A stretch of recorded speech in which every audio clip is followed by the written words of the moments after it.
شروع اللہ کے بابرکت نام سے جو بڑا مہربان اور نہایت رحم کرنے والا ہے۔ پیارے دوستو، جب حضرت موسیٰ علیہ السلام سے غیر دانستہ طور پر ایک اسرائیلی کو بچانے کے لیے ایک قبطی کا قتل ہوا تو فرعون نے موسیٰ علیہ السلام کو قتل کرنے کا حکم جاری کر دیا۔ جب فرعون کے سپاہی حضرت موسیٰ کی تلاش میں نکلے تو یہ خبر سن کر ایک شخص جو حضرت موسیٰ علیہ السلام کا خیرخواہ تھا وہ دوڑتا ہوا حضرت موسیٰ کی خدمت میں حاضر ہوا اور عرض کی، اے موسیٰ، فرعون نے آپ کو شہید کرنے کا حکم صادر کر دیا ہے۔ اس وقت بہتر یہی ہے کہ جتنی جلدی ہو سکے آپ شہر سے نکل جائیں اور کسی دوسرے ملک چلے جائیں۔ اس پر مجبوراً موسیٰ علیہ السلام نے مصر سے ہجرت کرنے کا ارادہ کیا اور مصر کی سرحدوں کو پار کرتے ہوئے مدین جا پہنچے۔ دوستو، مدین وہ مقام تھا جہاں حضرت شعیب علیہ السلام رہتے تھے جو اللہ کے ایک برگزیدہ پیغمبر تھے۔ مدین ایک صحرائی علاقہ تھا جو حضرت ابراہیم علیہ السلام کے صاحبزادے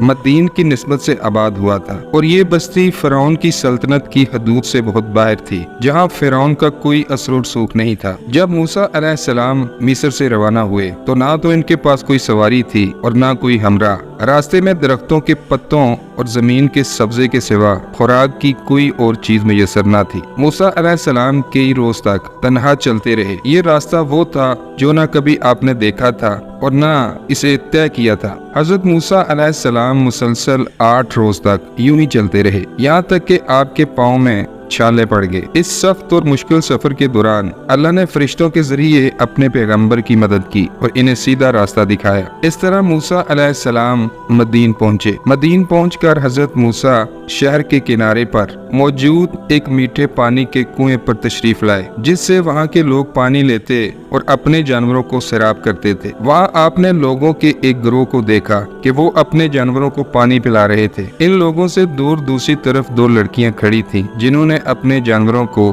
اس انتظار میں روکے رکھا تھا کہ لوگ پانی پلا کر چلے جائیں، کنواں خالی ہو تاکہ ان کی باری آ سکے۔ چونکہ کنویں کو طاقتور لوگوں نے گھیر رکھا تھا اور ان کے ہجوم میں عورتوں کے لیے ممکن نہ تھا کہ وہ اپنے جانوروں کو پانی پلا سکیں۔ موسیٰ علیہ السلام کو ان باعفت خواتین کی حالت پر رحم آیا جو ایک کنارے کھڑی تھیں اور کوئی بھی ان کے ساتھ انصاف نہیں کر رہا تھا۔ چرواہے صرف اپنی بھیڑوں کی فکر میں تھے جو کسی اور کو موقع نہیں دے رہے تھے۔ مظلوموں کو ظلم سے بچانا حضرت موسیٰ کی فطرت تھی، جس کی وجہ سے انہوں نے فرعون کے محل اور اس کی نعمتوں کو ٹھکرا دیا تھا اور ملک بدر ہو گئے تھے، لہٰذا وہ اس ظلم پر خاموش نہ رہ سکے۔ روایات میں آتا ہے کہ حضرت موسیٰ آگے بڑھے اور کنویں کے قریب گئے۔ آپ نے وہاں موجود چرواہوں کو پیچھے دھکیل دیا اور کہا کہ تم کیسے لوگ ہو کہ اپنے سوا کسی اور کی پرواہ ہی نہیں کرتے۔ ان چرواہوں نے موسیٰ علیہ السلام کو غور سے دیکھا تو سہم گئے۔ لباس سے موسیٰ علیہ السلام کوئی قبطی سردار لگ رہے تھے اور جسمانی اعتبار سے بھی آپ کافی مضبوط اور لمبے چوڑے انسان تھے، لہٰذا چرواہوں نے پیچھے ہٹنا ہی مناسب سمجھا اور انہوں نے ڈول حضرت موسیٰ کو دیتے ہوئے کہا کہ لیجئے، اگر آپ پانی کھینچ سکتے ہیں تو کھینچ لیجئے۔ انہوں نے موسیٰ علیہ السلام کو تنہا چھوڑ دیا۔ حضرت موسیٰ اس وقت اگرچہ تھکے ہوئے تھے اور انہیں بھوک بھی لگ رہی تھی، مگر قوت ایمانی ان کی مددگار ہوئی جس نے ان کی جسمانی قوت میں اضافہ کر دیا، اور حضرت موسیٰ علیہ السلام نے اس ڈول کو اکیلے ہی کھینچ کر کنویں سے پانی نکالا جسے 8 سے 10 لوگ مل کر کھینچ رہے تھے۔ موسیٰ علیہ السلام نے ان لڑکیوں کو پانی دیا اور پیچھے ہٹ گئے۔ اس وقت دھوپ اور گرمی شدید تھی اور حضرت موسیٰ نے کئی روز سے کھانا بھی نہیں کھایا تھا۔ آپ تنہا اور شہر میں اجنبی تھے اور سر چھپانے کے لیے کوئی آسرا بھی نہ تھا، اس لیے موسیٰ علیہ السلام تھکن سے چور ہو کر پاس کے ایک درخت کے سائے میں بیٹھ گئے۔ آپ نے بارگاہ خدا بندی میں اس طرح دعا کی کہ اے میرے رب، میں اس کھانے کا جو تو نے میرے لیے اتارے محتاج ہوں۔ دوسری طرف جب وہ دونوں خواتین کنویں کا پانی استعمال کر چکی تو واپس اپنے گھر چلی گئیں۔ دراصل یہ دونوں لڑکیاں حضرت شعیب علیہ السلام کی بیٹیاں تھیں۔ جب وہ عام دنوں کی نسبت گھر جلدی واپس لوٹ آئیں تو ان کے والد حضرت شعیب علیہ السلام نے فرمایا، اے میری بیٹیوں، اس قدر جلدی واپس آ جانے کی کیا وجہ ہے؟ انہوں نے عرض کی کہ کنویں کے پاس ایک نیک انسان ملا تھا، اس نے ہم پر رحم کیا اور ہمارے جانوروں کو پانی پلایا۔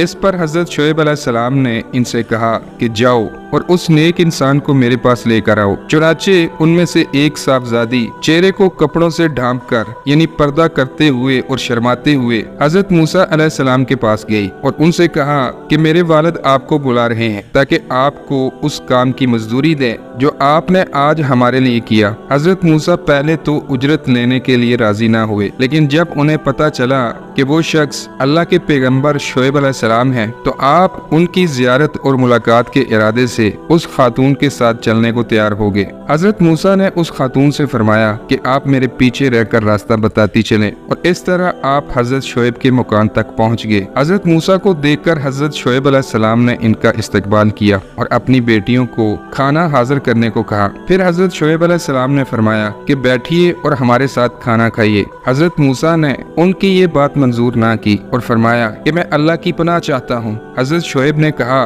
कि खाना ना खाने की क्या वजह है? इस पर हजरत मूसा ने कहा कि मुझे इस बात का खदशा है कि ये खाना मेरे उस अमल का बदला न हो जाए जो मैंने आपके जानवरों को पानी पिलाकर इंजाम दिया, और मैं नेक अमल पर बदला लेना कबूल नहीं करता। हजरत शुएब ने फरमाया, ऐ नौजवान, ऐसा नहीं है। ये खाना आपके अमल के एवज में नहीं होगा, बल्कि ये मेरे और मेरे खानदान की आदत और रिवाज है कि हम मेहमान नवाजी किया करते हैं और मुसाफिरों को खाना खिलाते हैं। ये सुनकर मूसा अलैहिस्सलाम वहाँ बैठ गए। आपने खाना तनावल फरमाया। इसके बाद मूसा अलैहिस्सलाम ने हजरत शुएब से मिस्र के अहवाल, फिरौन के साथ गुजरे वक्त, अपनी पैदाइश से लेकर किप्ती के कत्ल और फिरौनियों के आपके जान के दुश्मन बन जाने के मुतल्लिक तमाम हालात बयान किए। हजरत शुएब ने फरमाया कि अब आपको फिरौन और फिरौनियों से डरने की जरूरत नहीं। अब आप जालिमों से निजात पा चुके हैं, क्योंकि यहाँ मदीन में फिरौन की हुकूमत और सल्तनत नहीं है। जब मूसा अलैहिस्सलाम खाना खा चुके और गुफ्तगू भी कर ली तो हजरत शुएब की एक बेटी ने अर्ज किया, अब्बा हजूर, आप इन्हें उजरत पर मुलाजम रख लें ताकि ये हमारी बकरियां चराया करें और ये काम हमें न करना पड़े। बेशक अच्छा मुलाजम वही होता है जो ताकतवर भी हो और ईमानदार भी हो। हजरत शुएब अलैहिस्सलाम ने अपनी साहबजादी से कहा, तुम्हें इनकी कुव्वत और अमानत का इल्म कैसे हुआ? खातून ने अर्ज किया कि कुव्वत तो इससे जाहिर होती है कि इन्होंने तनहा कुएं के डोल को अकेले खींच लिया जिसको 10 से कम आदमी नहीं उठा सकते थे, और अमानत इससे जाहिर होती है कि इन्होंने हमें देखकर सर झुका लिया और नजर ना उठाई और मुझसे कहा कि तुम मेरे पीछे चलो, ताकि ऐसा ना हो कि हवा के झोंकों से मेरा कपड़ा उड़े और बदन का कोई हिस्सा दिख जाए। ये सुनकर हजरत शुएब मूसा अलैहिस्सलाम के आला अखलाक और शराफत से बहुत मुतासर हुए और कुछ देर सोचने के बाद हजरत मूसा को एक पेशकश की कि आप मेरी एक साहबजादी से निकाह कर लें। हजरत शुएब ने कहा, इस निकाह का महर ये होगा कि आपको 8 बरस मेरी मुलाजमत करना होगी। हजरत मूसा अलैहिस्सलाम ने इस पेशकश पर रजामंदी जाहिर कर दी और इस तरह हजरत मूसा और हजरत शुएब अलैहिस्सलाम के दरमियान ये मुआहदा तय पाया और हजरत मूसा का निकाह हजरत शुएब की बड़ी साहबजादी जिनका नाम सफोरा था इनके साथ हो गया। हजरत मूसा ने 8 साल की बजाय पूरे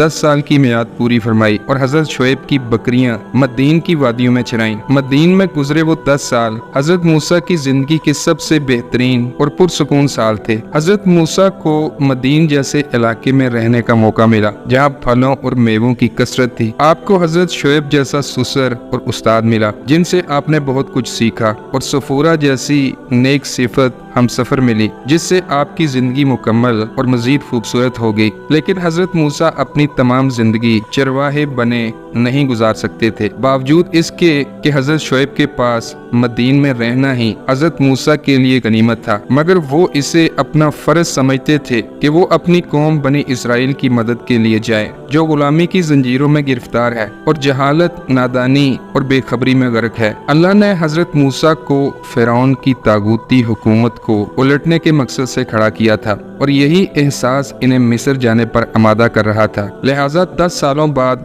हजरत शुएब अलैहिस्सलाम की इजाजत से हजरत मूसा अपनी जोजा सफूरा के साथ वापस मिस्र की तरफ रवाना हो गए। हमने देखा कि अल्लाह ने मूसा अलैहिस्सलाम को फिरौन के जुल्म सितम से महफूज रखा और आपने मदीन में पनाह ली। आपकी नेकी और शराफत का सिला ये मिला कि जहाँ शोएब अलैहिस्सलाम जैसी बरगुज़ीदा हस्ती के साया रहमत में आपको एक नेक हमसफर बीवी मिली, वहीं एक आरामदा और महफूज मकाम में आपको पनाह हासिल हुई। जैसा कि रसूलुल्लाह सल्लल्लाहु अलैहि वसल्लम का इरशाद है कि पूरी दुनिया में सबसे बेहतरीन मता नेक औरत है, नीज हलाल रिज़्क जो एक साले बंदे की सबसे अहम जरूरत होती है, हजरत मूसा को मदीन में मुयस्सर हुआ। इसके बावजूद मूसा अलैहिस्सलाम ने अल्लाह के पैगाम और तबलीग के लिए इन तमाम आराइशों और नेमतों को खैरबाद कहा और दावत दीन की खातिर इन तमाम रहमतों को कुर्बान करके फिरौन से टकराने के लिए कमर बस्ता हो गए। दोस्तों, कहानी अच्छी लगे तो लाइक करें और चैनल सब्सक्राइब करें। मिलते हैं किसी नई वीडियो में, तब तक के लिए अल्लाह निगहबान।